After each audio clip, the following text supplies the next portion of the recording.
Bismillahirrahmanirrahim.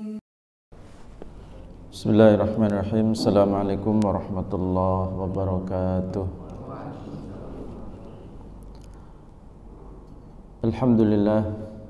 Alhamdulillahilladzi nahmaduhu wa nasta'inuhu wa nastaghfiruh wa na'udzu billahi min shururi anfusina wa min sayyiati a'malina. May yahdihillahu fala mudilla lahu wa may yudlil fala hadiya lahu. Asyhadu an la ilaha illallah wahdahu la syarika lah wa asyhadu anna Muhammadan abduhu wa rasuluh. Allahumma salli wa sallim wa barik ala nabiyyina al-karim wa ala alihi wa sahbihi wa man tabi'a hudahu ila yaumiddin, amma ba'd. Hadirin ma'asyiral muslimin rahimakumullah.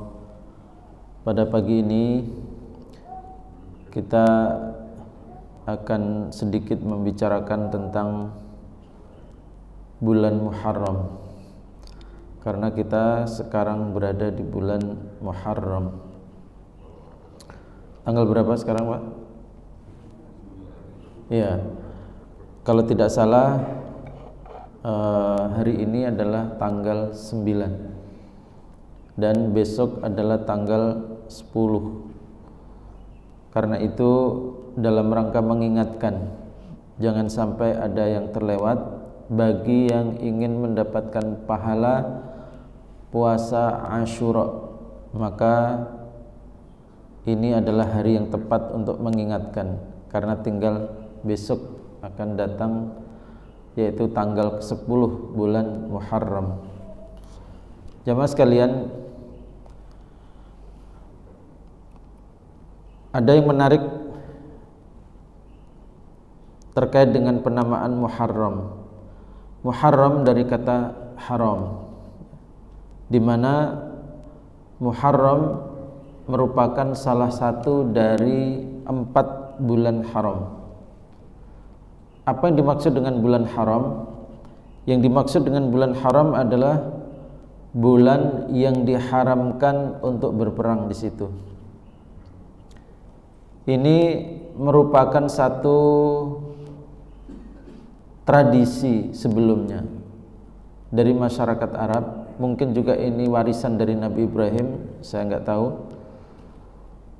Yang masyarakat Arab itu punya kesepakatan tak tertulis bahwa 4 bulan di dalam rangkaian 12 bulan Hijriah itu ada 4 bulan yang mereka sepakat untuk tidak saling berperang. Nah, ini menarik sekali. Ada konsensus seperti ini adalah sesuatu yang menarik, karena ini merupakan satu kebaikan, komitmen manusia tidak saling berperang. Maka kemudian ini dikuatkan ya, atau didukung oleh syariat Islam dalam firman Allah di dalam Al-Quran, surat At-Taubah ayat 36. Inna iddatash syuhuri indallahi 12 syahran fi kitabillahi yawma khalaqas samawati wal arda minha arba'atun hurum dzalikad dinul qayyim fala tadlimu fihinna anfusakum. Bahwa sesungguhnya bilangan bulan menurut Allah atau di sisi Allah itu ada 12 bulan. Fi kitabillahi, yang tercantum di dalam kitabullah, di dalam lauhil mahfuz, di dalam takdir Allah. Yauma khalaqas samawati wal arda, pada hari Allah menciptakan langit dan bumi. Berarti jumlah bulan ada 12 itu sudah ditetapkan semenjak Allah menciptakan langit dan bumi. Dan manusia kemudian nalurinya merekam itu, apa yang sudah Allah tulis ketika pertama menciptakan langit dan bumi, menetapkan 12 bulan itu, lalu kemudian diserap oleh naluri manusia, lalu kemudian manusia menetapkan 12. Padahal kalau kita renungkan, pengulangan 30 hari dalam satu bulan itu kan bisa aja dibikin 13, dibikin 14, dibikin 15 kan bisa aja, tapi manusia kemudian mengikuti apa yang sudah Allah tetapkan. Ini menunjukkan bahwasanya manusia tidak akan bisa lari dari takdir Allah. Ketika Allah sudah mentakdirkan jumlah bulan adalah 12, semenjak Allah menciptakan langit dan bumi, pada akhirnya naluri manusia akan mengarah ke situ.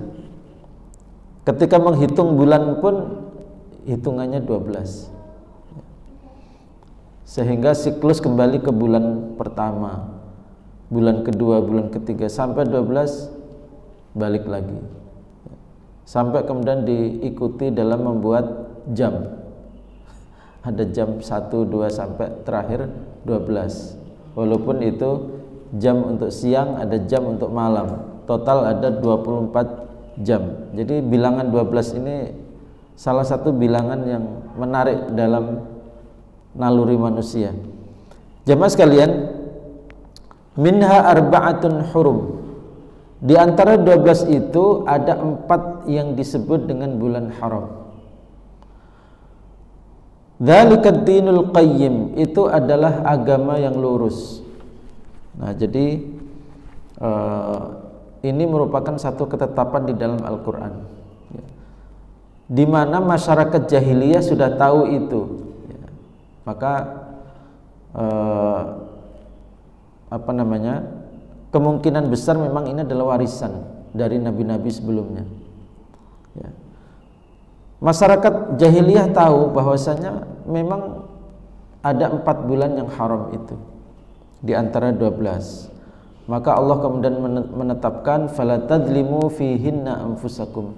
Maka kamu jangan menzalimi diri kamu, baik di dalam bulan haram itu maupun di luar bulan haram. Jangan menzalimi dirimu. Menzalimi dirimu bisa dua maknanya. Menzalimi dirimu maksudnya adalah sesama manusia, karena manusia itu satu sama lain seperti satu tubuh, ya. Atau menzalimi dirimu sendiri, di mana kamu akan merasakan neraka disebabkan kezaliman yang kamu lakukan. Jamaah sekalian, 4 bulan haram itu 3 berurutan, 1 berpisah. Yang berurutan adalah Dzulqa'dah, Dzulhijjah, Muharram. Dzulqa'dah bulan ke-11, Dzulhijjah bulan ke-12, Muharram bulan pertama. Ini berurutan. Kemudian lompat, nanti ada lagi adalah bulan haram di bulan Rajab sebelum Sya'ban. Jadi kalau kita hitung Muharram, Safar, Rabiul Awal, Rabiul Akhir, Jumadil Awal, Jumadil Akhir, kemudian Rajab, Sya'ban, Ramadan, Syawal, Dzulqa'dah, Dzulhijjah terakhir. Baru kembali lagi ke awal Muharram. Nah, kalau kita renungkan, dengan menetapkan bulan haram ada pada bulan Hijriyah, maka letak bulan haram itu berpotensi jatuh di berbagai musim. Karena bulan Qamariyah itu jumlah harinya tidak sama dengan bulan Masehi atau bulan Syamsiyah. Makanya ada kemungkinan bulan haram itu jatuh pada bulan Januari, bergeser ke bulan Februari, bergeser ke Maret dan seterusnya. Sehingga dimungkinkan jatuhnya waktu-waktu bulan haram itu ada di seluruh musim. Bisa jatuh pada musim hujan, bisa jatuh pada musim panas. Seperti juga kewajiban puasa Ramadan. Ketika Allah menetapkan puasa Ramadan dengan menggunakan bulan Hijriyah, artinya Ramadan itu bisa jatuh pada musim kemarau, bisa jatuh pada musim hujan. Beda dengan kalau penentuan itu menggunakan bulan Masehi. Misalnya ditetapkan pada bulan Januari, maka selalu Ramadan itu jatuh pada saat musim hujan. Nah, ini menjadi satu pesan bahwasanya di seluruh musim itu kita harus siap dengan larangan Allah. Ketika memang pada musim itu, meskipun musim yang enak untuk berperang, ya, saya baca kisah, bukan baca kisah, yang baca tulisan di Afghanistan itu kalau sudah musim dingin itu peperangan itu berhenti. Saking apa, Pak? Saking orang itu malas untuk berperang karena apa? Saking dinginnya. Demikian pula di daerah-daerah Kaukasus itu, daerah seperti Chechnya, yang kalau musim dingin itu benar-benar salju turun. Jadi mereka berhenti perang itu bukan karena larangan Allah, tapi karena memang terlalu dingin. Nah, seandainya bulan haram ini jatuhnya pada musim panas yang enak untuk berperang, artinya apa? Tetap manusia dalam menghentikan perang itu bukan hanya karena dihentikan oleh musim, tetapi dihentikan oleh larangan Allah. Nah, ini menarik sekali. Jemaah sekalian, jadi ada 4 bulan, Dzulqa'dah, Dzulhijjah, Muharram, satu lagi di Rajab. Nah, ketika kita berada di bulan-bulan itu, maka dilarang untuk membuat keributan, untuk berperang. Yang masuk dalam kategori itu adalah dilarang untuk berantem. Ini suami istri perlu lihat bulan. Perlu lihat bulan. Kalau mau berantem, ini kita lagi ada di bulan haram itu ya. Dan ini yang dilakukan oleh para sahabat radhiyallahu anhum ketika mereka memahami hurum Makki, wilayah yang disebut dengan wilayah haram di Mekah. Kan hurum itu ada 2, Pak. Haram yang disebabkan oleh waktu, namanya bulan haram. Ada haram disebabkan oleh tempat, yaitu apa? Wilayah haram itu adalah wilayah kalau kita masuk Mekah itu ada checkpointnya. You Muslim apa enggak? Kalau Muslim boleh masuk, kalau enggak Muslim enggak boleh masuk. Walaupun kemarin ada berita rame, ada wartawan Israel bisa lolos masuk. Itu sempat rame. Nah, ada haram itu disebabkan oleh waktu, ada haram disebabkan oleh tempat. Dalam riwayat disebutkan para sahabat saking menghormati haramnya Mekah, itu mereka kalau mau berantem itu keluar dulu, Pak, dari tanah haram itu. Supaya apa? Menghormati tempat haram itu jangan dijadikan tempat untuk berkelahi, tempat untuk berkonflik. Demikian pula mestinya kita, kalau kita kan di sini haram yang mengikat kita tidak ada yang berkaitan dengan tempat. Kita berarti tinggal punya apa? Haram berkaitan dengan waktu. Nah, maka tetapi hukum ini tidak berlaku kalau dalam posisi diserang. Yang namanya diserang kan membela diri. Maka masa diserang musuh gara-gara di bulan Muharram kemudian ya udah bunuh aja lah? Nggak bisa seperti itu. Makanya hukum ini berlaku adalah untuk yang memulai. Dilarang merancang serangan di bulan-bulan yang diharamkan oleh Allah SWT. Ini sebagai bentuk penghormatan kita bahwa ada ada bulan haram. Inilah yang dimaksud dengan sya'airallah, syiar-syiar Allah. Allah itu punya syiar-syiar.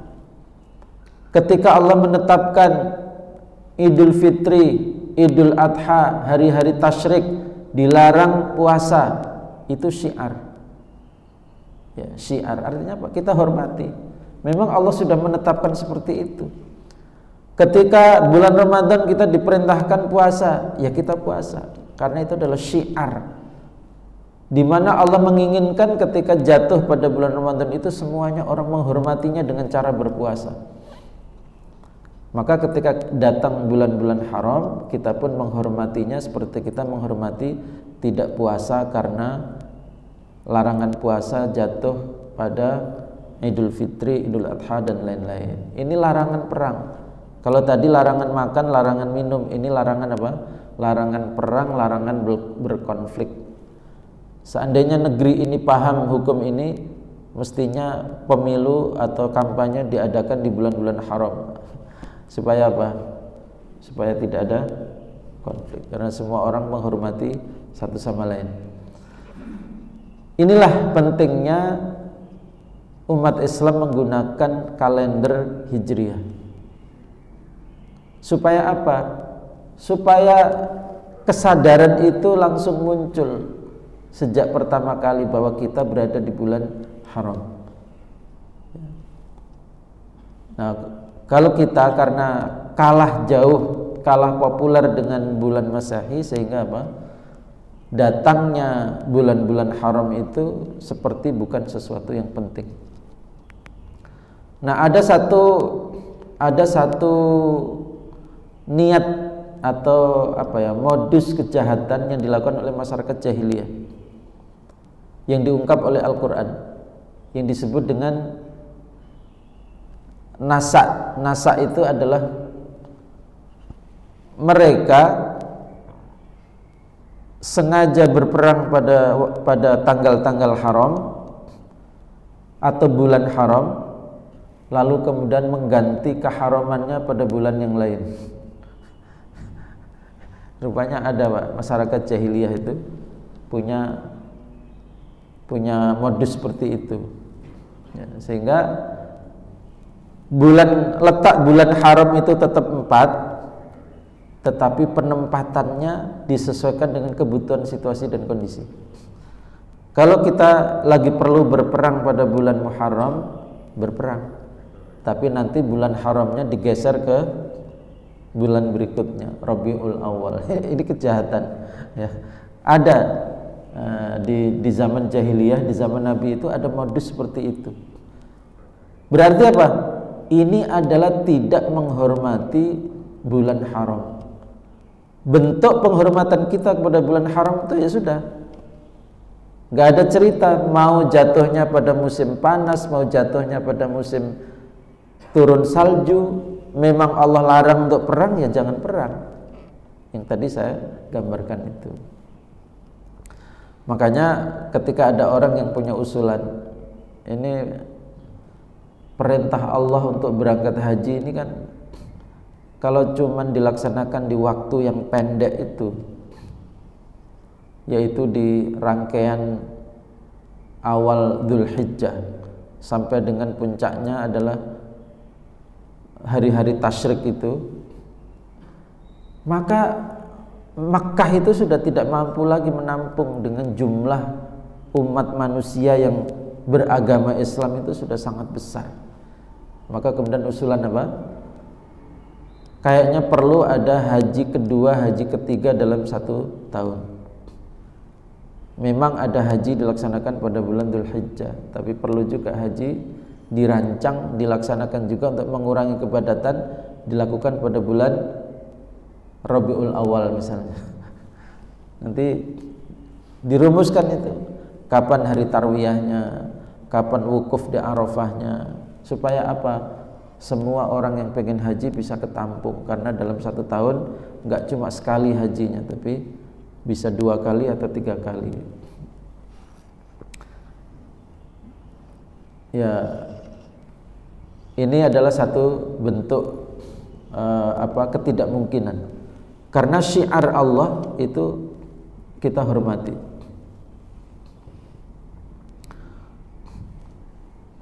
Baik. Kemudian yang kedua,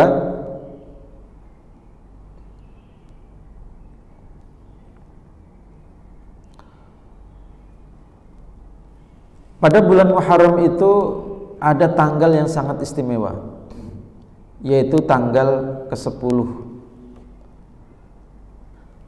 Apa saja peristiwa yang terjadi pada tanggal 10 ini? Beberapa peristiwa yang terkenal terjadi pada tanggal 10 adalah, pertama, kapalnya Nabi Nuh itu mendarat pada tanggal 10 Muharram. Momentum kapalnya mendarat di namanya Judi. di bukit namanya Judi. Cuman nggak tahu bukit itu ada di mana ya, untuk penamaan zaman modern. Kemudian yang kedua, Nabi Musa alaihissalam diselamatkan oleh Allah dan Fir'aun ditenggelamkan di laut. Itu terjadi pada tanggal 10 Muharram. Itulah makanya di dalam riwayat disebutkan bahwasanya kaum umatnya Nabi Nuh, pengikutnya Nabi Nuh itu berpuasa tanggal 10 Muharram karena mereka menjadikan momentum mereka diselamatkan oleh Allah dari banjir lalu bisa turun ke daratan, itu adalah tanggal 10 Muharram. Lalu kemudian peristiwa pada zaman Nabi Musa alaihissalam, Allah selamatkan Nabi Musa dan pengikutnya, Fir'aun ditenggelamkan, itu juga pada tanggal 10 Muharram. Maka kemudian Bani Israel, ahli kitab, orang-orang Yahudi dan orang-orang Nasrani, itu kemudian mereka berpuasa pada 10 Muharram. Nah, sampai kemudian Rasulullah SAW ketika masih di Mekah, Rasulullah ini ada 4 fase yang dialami Rasulullah terkait dengan 10 Muharram. Fase pertama adalah Rasulullah ketika masih berada di Mekah. Rasulullah ikut-ikutan. Maksudnya apa? Rasulullah melakukan puasa Asyura bersama-sama dengan masyarakat Quraisy. Mereka mewarisi itu turun-temurun dari nenek moyang mereka sehingga Rasulullah mengikuti. Jadi Rasulullah itu ketika melihat ada satu kebaikan, itu Rasulullah mengikuti. Kemudian yang kedua, setelah hijrah ke Madinah, sebelum turunnya kewajiban puasa Ramadan, Rasulullah memerintahkan agar para sahabat melakukan puasa 10 Muharram. Kemudian fase ketiga adalah ketika sudah turun perintah puasa Ramadan, maka saat itu kemudian Rasulullah memerintahkan para sahabat untuk puasa Ramadan sebagai kewajiban, dan puasa 10 Muharram itu menjadi sebuah sunnah. Bagi yang mau melaksanakan silakan, bagi yang tidak mau melaksanakan nggak apa-apa. Kemudian fase yang keempat adalah ketika Rasulullah berniat untuk berpuasa sehari sebelum tanggal 10, yaitu Tasu'a, hari ini tanggal 9 Muharram. Sebagai apa? Sebagai pembeda. Pembeda dari orang-orang ahli kitab. Makanya ada beberapa syariat yang latar belakangnya adalah sebagai pembeda. Seperti misalnya mencukur kumis, memanjangkan jenggot. Itu adalah sebagai pembeda dengan ahli kitab. Demikian pula dengan puasa Asyura. Ketika ahli kitab Yahudi Nasrani itu puasa tanggal 10 persis, maka kemudian Rasulullah berniat, kalau nanti saya ada umur, tahun depan saya akan puasa tanggal 9 dan 10. Ternyata Rasulullah SAW wafat sebelum niat itu sebelum datangnya waktu itu. Nah, disinilah kemudian menjadi perdebatan di kalangan para ulama. Ini kan baru omongan, Nabi sendiri belum pernah melaksanakan. Bagaimana ini? Nah, maka kesimpulannya adalah, kata para ulama, intinya Rasulullah ingin melakukan itu adalah sebagai pembeda. Jika kita mampu, sebaiknya adalah puasa 2 kali, 9 dan 10. Kalau 9-nya kelewat, maka 10 dan 11. Supaya apa? Supaya membedakan dengan kebiasaan puasa Asyura-nya orang-orang ahli kitab. Jamaah sekalian, ketika pertama kali Rasulullah hijrah ke Madinah, memang menemukan tradisi itu. Ahli kitab berpuasa pada tanggal 10 Muharram. Maka Rasulullah bertanya, kenapa kalian puasa? pada tanggal 10 Muharram. Mereka kemudian memberikan jawaban. Hari ini adalah hari diselamatkannya Nabi Musa dan dihancurkannya Fir'aun, maka kami bersyukur kepada Allah dengan berpuasa. Apa kata Rasulullah? Nahnu ahaqqu bi Musa minkum, nahnu aula bi Musa minkum. Kami lebih berhak untuk punya ikatan batin dengan Musa dibanding kalian. Sambungan ideologinya itu kami lebih dapat daripada kalian. Kenapa? Kalian mengaku pengikutnya Nabi Musa tapi kitabnya ditambah-tambahin, dikurangi, ditambahin. Maka kemudian kami lebih berhak. Maka kemudian Rasulullah puasa pada 10 Muharram. Dan Rasulullah juga memberikan satu gambaran pahala, yaitu puasa Muharram itu akan menghapus 1 tahun sebelumnya. Baik jemaah sekalian dirahmati Allah. Di sini ada hadis Nabi yang mengatakan afdhalus siyami ba'da Ramadan syahrillahil Muharram. Puasa yang lebih baik setelah Ramadan adalah puasa pada bulan Muharram. Nah, ini sebagai satu dalil pendukung betapa puasa tanggal 10 Muharram itu termasuk puasa yang sangat dianjurkan. Kemudian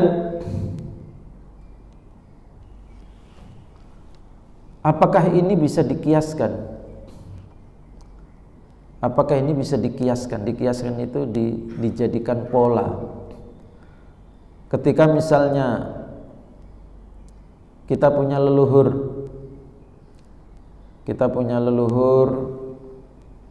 diselamatkan oleh Allah dari suatu musibah pada tanggal tertentu di luar 10 Muharram. Lalu kemudian kita sebagai bentuk syukur kita berpuasa. Jawabannya tidak bisa seperti itu ya, karena syukur kita tidak bisa sampai pada menentukan sesuatu secara berulang-ulang lalu kemudian seperti menjadi sebuah syiar, lalu menjadi sebuah syariat. Nah, oleh karena itu ketika pengikutnya Nabi Nuh alaihissalam berpuasa pada tanggal 10 Muharram, pengikutnya Nabi Musa puasa pada tanggal 10 Muharram, dan pengikutnya Nabi Muhammad berpuasa pada tanggal 10 Muharram. Memang awalnya adalah karena bentuk syukur, karena tanggal itu merupakan banyak peristiwa yang istimewa. Tetapi kita tidak bisa kemudian meniru itu karena kita tidak punya kapasitas untuk bisa menetapkan itu. Apalagi kalau kemudian menetapkannya atas dasar misalnya sebuah negara, contohlah misalnya 17 Agustus adalah hari kemerdekaan misalnya. Lalu kemudian setiap jatuh tanggal 17 Agustus diserukan seluruh masyarakat Indonesia diminta berpuasa. Nah, ini nggak bisa. Pertama, karena berkaitan dengan tanggal Masehi, ubudiyah kita tidak berdasarkan Masehi. Ya. Yang kedua, bahwa ini adalah bingkainya adalah bukan bingkai umat Islam secara khusus, tetapi ini bingkainya adalah Indonesia, di mana di dalamnya bermacam-macam orang. Ada agamanya Nasrani, ada agamanya Hindu, Buddha, dan seterusnya. Maka tidak bisa dijadikan patokan. Nah, oleh karena itu, alhamdulillah kita juga tidak ada mendengar suara-suara seperti itu, misalnya seruan untuk puasa syukur pada tanggal 17 Agustus. Ya. Alhamdulillah tidak ada yang punya ide seperti itu meniru ahli kitab yang bersyukur kepada Allah dengan cara berpuasa. Kemudian jemaah sekalian dirahmati Allah, 10 Muharram itu juga ada peristiwa lain yang menarik, yaitu peristiwa wafatnya Husain, cucunya Rasulullah Sallallahu Alaihi Wasallam. Itu ternyata juga jatuh pada tanggal 10 Muharram. Inilah yang kemudian dimanfaatkan oleh orang-orang Syiah, di mana pada tanggal 10 Muharram ini mereka kemudian melakukan apa yang kita kenal dengan apa ya istilahnya itu, memukul-mukul punggung, ya, menepuk-nepuk dada, karena ingin mengaktualkan rasa sedih atas wafatnya Husain. Lalu kemudian ini berkembang menjadi satu akidah. Makanya orang-orang Syiah yang dikirim ke Suriah untuk membela Bashar Assad, itu mereka punya semboyan apa? Labbaika ya Husain. Jadi kalau kita kan kalau haji itu labbaik Allahumma labbaik, kan gitu ya. Kami penuhi panggilanmu ya Allah. Artinya labbaik Allahumma labbaik. Kalau mereka enggak, labbaika ya Husain. Kami penuhi panggilanmu wahai Husain. Kami siap mengorbankan nyawa kami untuk membelamu wahai Husain. Karena dalam narasi mereka Husain itu dibunuh oleh Ahlus Sunnah, oleh kaki tangannya Muawiyah, di mana Muawiyah itu berbasiskan di Damaskus saat itu dan merupakan pelanjut Khulafaur Rasyidin, alirannya Sunnah. Padahal cerita yang sesungguhnya bukan seperti itu. Husain adalah sudah dinasihati oleh para sahabat, jangan pergi ke Irak menerima undangan mereka. Kemungkinan besar Anda akan dijebak. Sudah dinasihati oleh para sahabat, tetapi Husain masih tetap berangkat ke sana. Akhirnya di daerah namanya Karbala benar terjadi pembunuhan dan Husain wafat. Jamaah sekalian, ini kemudian dijadikan satu hari yang paling ditunggu oleh orang-orang Syiah, melebihi hari raya Idul Fitri, melebihi hari raya Idul Adha. Mereka akan menjadikan tanggal 10 Muharram itu sebagai hari untuk mengenang, mengaktualkan rasa sedih, agar dengan itu kemudian muncul militansi pembelaan kepada aliran Syiah dalam memusuhi Ahlus Sunnah. Nah, makanya kita harus waspada. Dan di Indonesia itu nanti biasanya itu akan ada acara-acara seperti itu secara diam-diam. Mereka akan sewa gedung, diundang itu orang-orang Syiah. Di dalam gedung itu mereka melakukan itu. Biasa terjadi itu di Bandung, di beberapa kota yang lain. Dan salah satu kamuflase yang mereka lakukan adalah pada tanggal 10 Muharram itu sengaja melakukan donor darah. Kenapa Pak donor darahnya pada tanggal 10 Muharram? Karena ada kaitannya sama apa? Mengeluarkan darah itu. Itu sering kita amati tiap tahun, itu komunitas Syiah itu menggelar donor darah pada tanggal 10 Muharram. Ini sebagai bentuk kamuflase supaya di hari itu ada pengorbanan yang mereka lakukan dalam rangka mengenang perjuangan Husain. Jamaah sekalian, jelas ini satu ketidakfairan, tidak fair. Kenapa? Karena cucu Nabi itu ada dua, ada Hasan dan ada Husain. Kenapa yang dikultuskan cuma Husain? Bahkan Rasulullah SAW pernah bersabda, cucuku ini akan menjadi pemersatu. Yang dimaksud adalah Hasan, di mana Hasan menerima tampuk kekuasaan sepeninggal ayahnya Ali bin Abi Thalib. Muncul rivalitas dengan Muawiyah. lalu kemudian Hasan meletakkan jabatannya agar supaya konflik itu selesai. Beliau rela menanggalkan kekuasaannya demi umat Islam tidak konflik. Sebab kalau beliau masih memegang jabatan itu, di sisi lain ada rival dari Muawiyah, itu umat akan terbelah dua dan akan konflik. Maka Hasan kemudian meletakkan jabatannya, membiarkan kekuasaan dipegang oleh Muawiyah. Maka beliau adalah sosok pemersatu. Amalnya luar biasa, tetapi Hasan tidak pernah disebut dan mendapat pujian dari komunitas Syiah. Yang disebut cuma Husain. Ini berarti nggak fair. Kalau memang ingin menghormati, ingin membela keluarga Nabi, harusnya yang dibela seluruhnya. Hasan dibela, Husain juga dibela.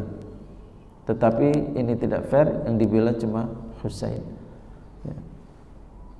Yang dibela itu Husain, kemudian Fatimah, ibunda dari Husain. Termasuk yang dibela nanti adalah Abu Thalib. Orang Syiah itu tidak terima ketika di dalam Sahih Bukhari disebutkan Abu Thalib wafat dalam keadaan musyrik, di mana Rasulullah dan ada dua orang musyrik itu adu talqin ketika Abu Thalib akan meninggal, sakaratil maut. Itu Rasulullah adu talqin. Rasulullah mentalqin, ya ammi qul la ilaha illallah uhajju bihalaka indallah. Wahai paman, ucapkanlah la ilaha illallah, agar dengan itu aku bisa membelamu di hadapan Allah. Dua orang, salah satunya Abu Jahal, itu kemudian, wahai sobat, apakah engkau akan meninggalkan warisan leluhur kita? Di ambang kematian ada dua suara talqin. Yang satu talqin la ilaha illallah dari Rasulullah, satu talqin jahiliyah untuk tetap mempertahankan ideologi jahiliyah. Pada akhirnya Abu Thalib sampai nafas terakhirnya berhembus itu tidak mengucapkan la ilaha illallah. Dari situ para ulama ahlu sunnah sepakat Abu Thalib itu wafat dalam keadaan kafir musyrik. Tetapi Syiah nggak terima. Kenapa nggak terima, Pak? Karena Abu Thalib adalah ayahnya Ali. Coba, agama dibentuk oleh rasa, bukan oleh fakta. Karena secara rasa kasihan, masa ayahnya Ali kok dibilang kafir? Padahal mereka mengkultuskan siapa? Mengkultuskan Husain, mengkultuskan Fatimah sebagai ibundanya, mengkultuskan Ali. Masa atasnya Ali kemudian apa? Disebut musyrik. Maka mereka mati-matian ingin mengatakan Abu Thalib itu adalah orang baik, dia adalah pahlawan. Untuk mendapatkan satu rangkaian utuh, Abu Thalib, Ali, Fatimah, Husain itu adalah orang-orang baik semua. Ini agama dibentuk oleh rasa. Hanya karena nggak terima, ya, nggak terima kalau ayahnya Ali bin Abi Thalib itu disebut meninggal dalam keadaan musyrik. Makanya kita tidak membenarkan, Islam tidak membenarkan agama ini dibentuk oleh rasa. Contoh nih misalnya, orang pernah punya pengalaman spiritual pribadi. Malam Jumat jam 2 malam membaca la ilaha illallah sendirian sebanyak 1000 kali. Ternyata hati rasanya lapang banget, enak. Akhirnya apa? Rasa itu dijadikan alat untuk membentuk suatu suatu paket untuk mendapatkan rasa yang sama. Kalau Anda hati ingin lapang, lakukan seperti yang pernah saya lakukan karena saya sudah pernah membuktikannya. Maka bacalah la ilaha illallah di malam Jumat jam 2 malam misalnya. Ini namanya apa? Agama ini dibentuk oleh rasa. Karena dia pernah mendapatkan rasa itu, lalu kemudian mengajarkan kepada orang sesuai dengan rasa yang pernah dia rasakan. Nah, Syiah itu membentuk ideologinya melalui rasa. Sedangkan Islam tidak dibentuk oleh rasa. Bahkan banyak sekali fakta-fakta bahwasanya agama ini bertentangan dengan rasa. Seperti misalnya Allah perintahkan Nabi Ibrahim menyembelih putranya dan dilaksanakan oleh Nabi Ibrahim, itu bertentangan dengan rasa. Rasa kasih sayang ayah kepada anaknya ini bertolak belakang dengan perintah Allah. Demikian pula dengan rasa-rasa yang lain. Siapa sih laki-laki yang tidak mau melampiaskan syahwatnya kepada wanita yang dia inginkan? Itu kan rasa. Tetapi syariat ini justru datang untuk mengendalikan. Yang dibolehkan adalah yang istrimu secara sah, dikendalikan. Kalau secara rasa, kayaknya kalau puasa itu kita panjangin sedikit, bukanya jam 9 malam, semakin terasa lemes, lapar, itu kayaknya Allah lebih suka. Kayaknya Allah akan lebih suka. Akhirnya apa? Di kalangan Syiah itu juga muncul seperti itu, mengakhirkan berbuka untuk mendapatkan rasa lebih terasa heroik ketika dia puasanya itu sampai kelelahan, sampai teler gitu. Itu membentuk agama dengan rasa. Makanya alhamdulillah ya, alhamdulillah Al-Qur'an dan Sunnah menjadi panduan kita. Rasa disesuaikan kepada dalil. Jangan kemudian menciptakan dalil berangkat dari rasa. Jangan menciptakan dalil berangkat dari rasa, lalu diajarkan ke orang sebagai sebuah paket ya. Cara untuk mendapatkan kedekatan dengan Allah itu caranya begini, bacaan-bacaannya begini, jumlahnya begini. Itu berangkat dari rasa, diajarkan kepada muridnya, diajarkan lagi kepada muridnya. Lama-lama menjadi apa? Seperti sesuatu yang sakral. Ini kan sudah turun-temurun dari mursyid-mursyid kita terdahulu. Itu semuanya konsepnya begini. Ya udah diikuti saja. Akhirnya apa? Akhirnya makin makin fanatik dengan itu, lalu menganggap itu adalah sebagai sebuah kebenaran seolah-olah berasal dari Allah dan Rasulnya. Nah, ini sebagai satu gambaran jamaah sekalian. Jadi 10 Muharram kita berada di pertengahan, tidak melakukan hal-hal yang dilarang seperti yang dilakukan oleh Syiah ya. Juga tidak mengabarkan dengan sesuatu yang tidak benar, termasuk yang sering dibilang itu adalah 10 Muharram itu adalah hari anak yatim. Nah, ini juga tidak ada landasannya. Bahwa yang ada adalah di sini kita disunnahkan untuk melakukan ibadah, yaitu berpuasa. Baik, mudah-mudahan kita semua besok dapat memberitahu kepada keluarga kita, istri kita, anak kita, keluarga kita semuanya untuk diingatkan, jangan sampai kelewat bahwa besok adalah momen puasa sunnah yang sekali setahun, yaitu puasa Asyura. Dan bagi yang hari ini sudah puasa, alhamdulillah, berarti lebih sempurna karena itu pernah direncanakan oleh Rasulullah. Kalau aku umur panjang, aku akan puasa tanggal 9 supaya beda dengan ahli kitab. Kalau bisa melakukan seperti itu lebih baik ya. Jadi sambil melakukan satu sunnah, sambil membedakan diri dengan ahli kitab ya. Itulah makanya kita dilarang untuk pakaian pun nggak boleh menyerupai mereka ya. Simbol-simbol tidak boleh menyerupai mereka, karena Islam itu sudah punya identitas sendiri. Hari rayanya beda. Ahli kitab Yahudi hari Sabtu, Nasrani hari Ahad, Islam hari Jumat. Udah, semuanya sudah dibedakan. Kita bangga dengan identitas itu. Termasuk dalam hal kalender. Kalender kita sudah punya sendiri, yaitu kalender Hijriyah. Tetapi kita masih belum mampu untuk menjadikan itu sebagai kalender utama. Ya, nggak apa-apa. Yang konsisten luar biasa sampai sekarang itu Yang patut mendapat pujian adalah pesantren Gontor. Itu selalu penerimaan santri baru itu menggunakan kalender Hijriah.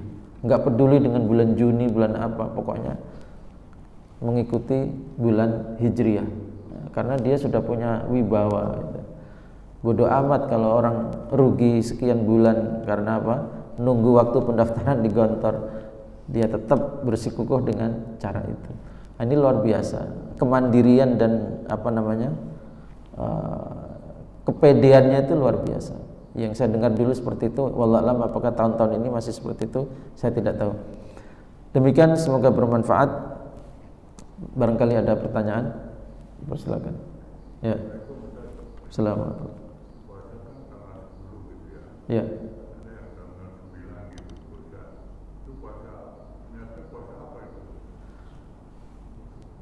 Niatnya puasa sunnah yang menyertai puasa Asyura.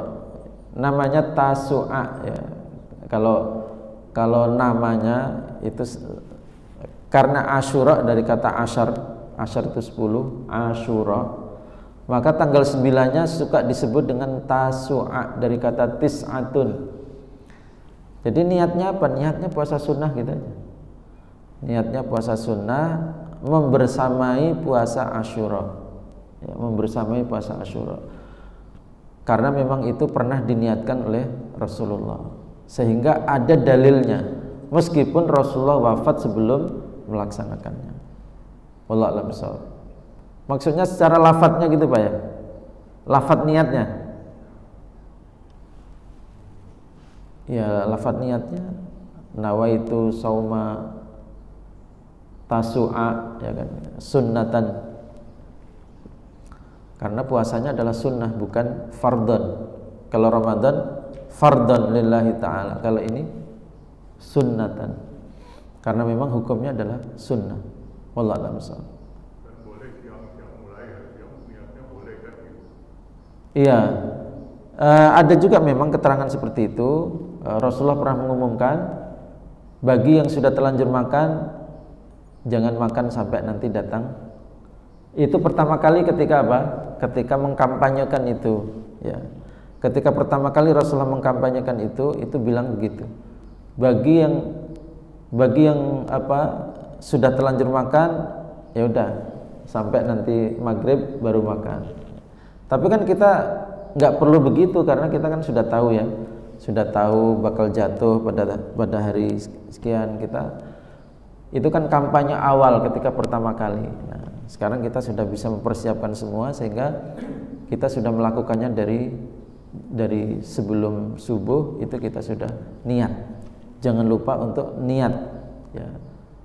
Yang khilafiyah itu adalah pelafalannya.